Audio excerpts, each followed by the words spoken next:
ये हम लोगों की 30 वर्ष पुरानी मांग रही है और ये हमारे पुरखों की जीत है, समाजवादियों की जीत है, लालू जी की जीत है। हम लोगों की ताकत देखिए, समाजवादियों की ताकत देखिए कि इनको हमारे ही एजेंडे पर जो है काम करना पड़ रहा है। ले लें जिसको जो क्रेडिट लेना है, पर ये वही लोग थे ना जो हमारी सरकार पे उंगली उठाकर, हमारे प्रधानमंत्री जी पर उंगली उठाकर कहते थे कि भैया ये लोग नहीं करने वाले हैं। ये बड़ा और ऐतिहासिक फैसला है जिसके लिए मैं अपनी तरफ से, मेरी पार्टी लोक जनशक्ति पार्टी रामविलास की तरफ से, मेरे प्रधानमंत्री आदरणीय नरेंद्र मोदी जी का हृदय से आभार प्रकट करता हूं। ये हम लोगों की 30 वर्ष पुरानी मांग रही है और ये हमारे पुरखों की जीत है, समाजवादियों की जीत है, लालू जी की जीत है। आपको पता होगा 96-97 में भी कैबिनेट से जो है पास किया गया था कि 2001 का जो होगा उसमें जनगणना जो होगी उसमें जाति आधारित गणना भी कराया जाएगा, लेकिन उस समय अटल बिहारी जी सरकार में थे 2001 में, तो ये नहीं हो पाया। फिर हम लोगों की मांग थी, मनमोहन जी प्रधानमंत्री बने 2011 में हुई, तो जातीय जनगणना जो है और इसमें इंक्लूड किया गया था और पहली बार 17 महीने में किसी राज्य ने अपने बलबूते जो है कराया, तो वो महागठबंधन हमारी सरकार थी। तब जो है बिहार में जातीय आधारित गणना हुई और पूर्व में भी इससे पहले हम पूरे बिहार के सभी दल के लोगों को लेकर के प्रधानमंत्री जी से मिलने गए थे, तब प्रधानमंत्री जी ने मना कर दिया था।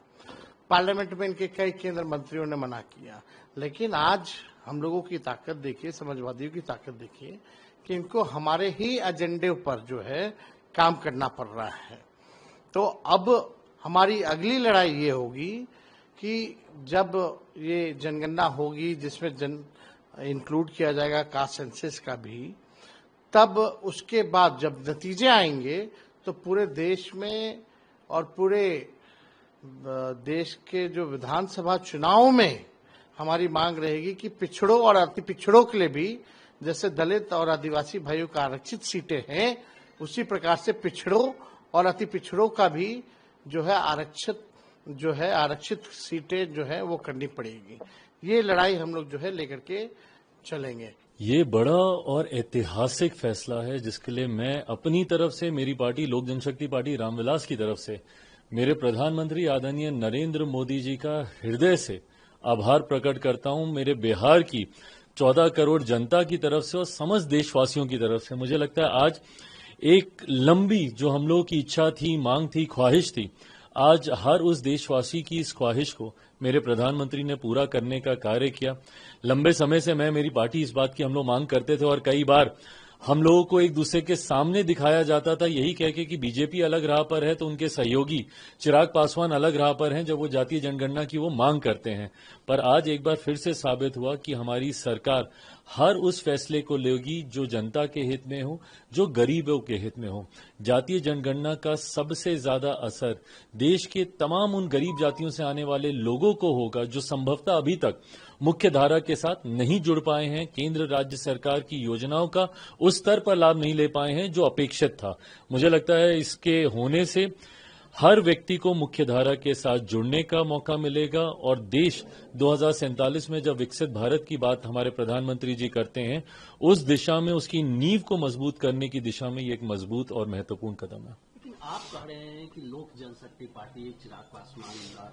रामविलास पासवान जी की पार्टी का एक बड़ी जीत है, लेकिन तेजस्वी यादव जी का बयान आया है और उन्होंने कहा है कि ये समाजवादियों की जीत है, लालू यादव की जीत है, क्योंकि लालू यादव ने दबाव बनाया था और इसलिए वैसा। अरे प्रभु, ले लें जिसको जो क्रेडिट लेना है, पर ये वही लोग थे ना जो हमारी सरकार पे उंगली उठाकर, हमारे प्रधानमंत्री जी पर उंगली उठाकर कहते थे कि भैया ये लोग नहीं करने वाले हैं। घर घर गांव गांव घूमकर ये लोग यही प्रचार करते थे ना और नारा देते थे जिसकी जितनी आबादी उसकी उतनी हिस्सेदारी, ये तमाम बातें। पर आज प्रधानमंत्री जी के इस फैसले से, हमारी केंद्र सरकार के इस फैसले से,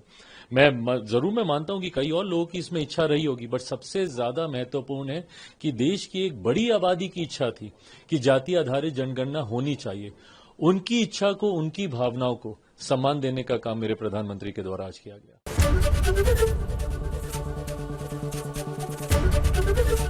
एबीपी गंगा, खबर आपकी, जुबान आपकी।